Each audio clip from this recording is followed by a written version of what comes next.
Enzo Recto, kalaban ang katiwalian at kasinungalingan, kakampi sa katotohanan at kabutihan.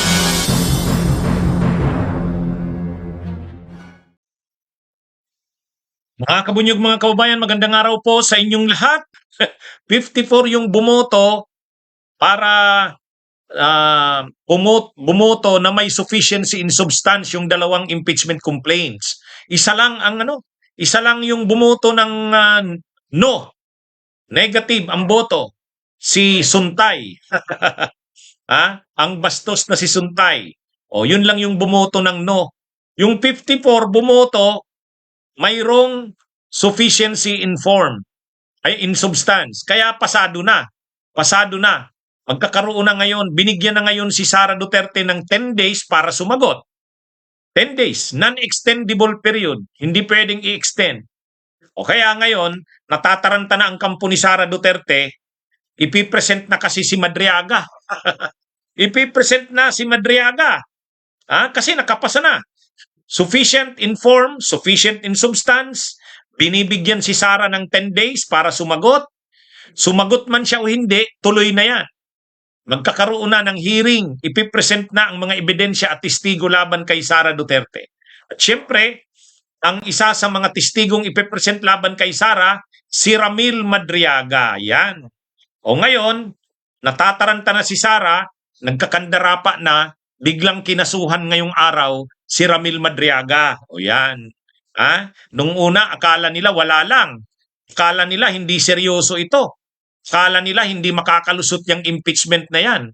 O kasi akala nila dati, napigilan nga nila sa pamamagitan nila Chis Escudero. Napigilan nga nila sa pamamagitan ng Korte Suprema. Hindi. Napigilan man nila nung nakaraang taon dahil kay Chis Escudero na hindi nag-proceed ang trial forthwith. Napigilan man nila dahil sa Korte Suprema, pero ngayon tuloy-tuloy na. Kita nyo, 54. 54 yung bumoto. Ano pa lang yun Justice Committee pa lang yun. Ay pagdating sa plenaryo, ang kailangan lang naman 105. Kaya yung mga nagsasabi sa akin, attorney, makalusot kaya sa Kamara? Sigurado na yan. Kasi 105 na yan eh. I mean, 54 na yan. Ay 104 lang naman ang kailangan. 105 lang naman. Kaya ngayon mga kabunyog, mga kababayan, ang inaabangan na, mag-a-appear sa Kamara si Madriaga. Kaya ang ginawa ngayon ni Sara, kinasuhan si Sara ngayon si Madriaga ngayon ng perjury. Pero wala yan. Kahit kasuhan niya si Madriaga ng perjury, tuloy na yan. Unang-una, questionable na yung pagsampa niya ng kaso. Bakit questionable? Kakasuhan niya ngayon si Ramil Madriaga dahil mag-a-appear sa impeachment niya.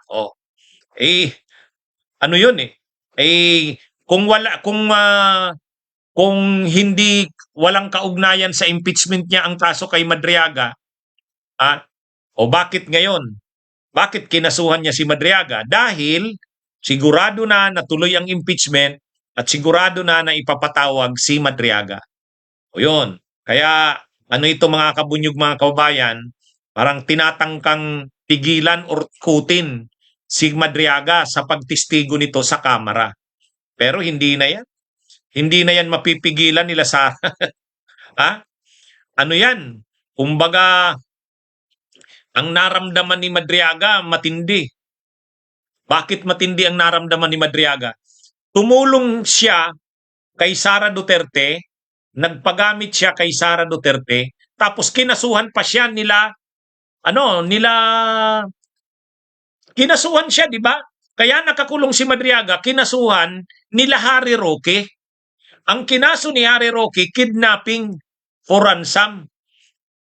Dahil nilabanan nila Ramil Madriaga yung land grabbing ni Roque doon sa Bataan. Yung mga magsasaka doon na kinamkaman umano ng lupa ni Harry Roque, land grabbing, kinasuhan. Kinasuhan si Roque, nireklamo si Roque ng land grabbing sa ombudsman nila Ramil Madriaga at ng mga magsasaka sa Bataan. Ang ginawa naman ni Harry Roque, ginantihan itong si Madriaga, yung mga Chinese na kaibigan na mga boss ni Roque sa Pogo o partner ni Roque sa Pogo, Yun ang nagsampa ng kidnapping for ransom kay Madriaga. O, ngayon, nakulong si Madriaga. Humingi siya ng tulong umano kay Sara Duterte. Tulungan naman siya na anuhin ito. Kasi ano naman ni Sara, si Harry Roque. O, kaya lang hindi daw tinulungan ni Sara si Madriaga. Sa halip, ang kinampihan yata ni Sara si Roque. O kaya ngayon, ito na ngayon yung ganti rin ni Madriaga na hindi naman siya pinahalagahan ni Sara, nagpagamit siya. O, pagkatapos ngayon, humihingi siya ng tulong na sa ikinaso ni Roque sa kanya, hindi siya hindi siya tinulungan. So ngayon, sasabihin na ni Madriaga lahat ng nalalaman niya sa kamera mismo. O, actually, yung presentation ni Laila de Lima, pinanood ko. Pinanood ko yung presentation ni Laila de Lima. Yung confidential funds, ininkas ng mga tao ni Sara sa land bank. Sila Paharda, sila Acosta, yun yung nag-inkas. Pagka-inkas nila, kinuha nila Nolasco, yung colonel ng security ni Sara, Vice Presidential Security Group, at saka si La Chica. Sa utos daw ni Sara na ibigay doon kila La Chica. Ang sunod noon, si La Chica, tinawagan si Madriaga para i-distribute kung saan-saan. Dinistribute ni Madriaga doon sa isang comedy bar sa Tomas Morato sa Quezon City, tapos sa isang mayor sa Kabuya, sa Laguna, tapos sa likod ng ombudsman, dinala doon, may nakapark na sasakyan.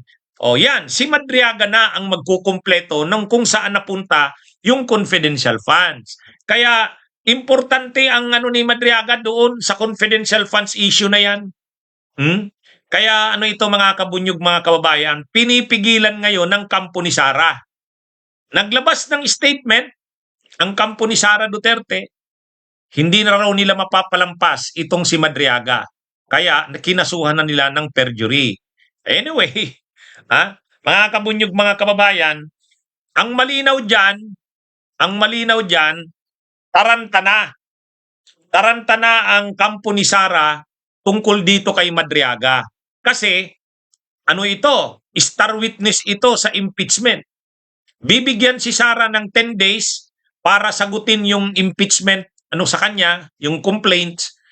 Sagutin niya man o hindi, tuloy na ang pagdinig ng Kamara. O, may 10 days siya, non-extendable. Hindi pwedeng i-extend. Ngayon, within 10 days, sasagot si Sara. Pag hindi siya sumagot, tuloy. Pag sumagot siya, tuloy pa rin. Kaya wala siyang katatakasan dyan. Ngayon, bibigyan din ng 3 days para mag-reply yung mga complainants. Bibigyan din si Sara uli ng 3 days para rejoinder. Pagkatapos ng lahat ng proseso na yan, maghihiring na ang Justice Committee.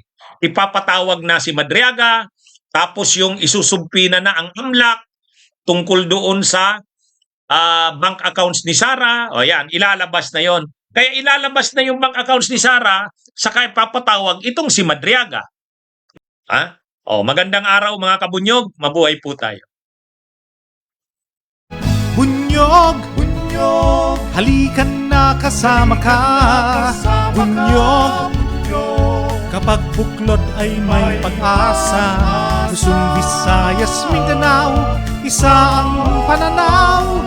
Sa bagong Pilipinas ang bunyog isisigaw. Bunyog.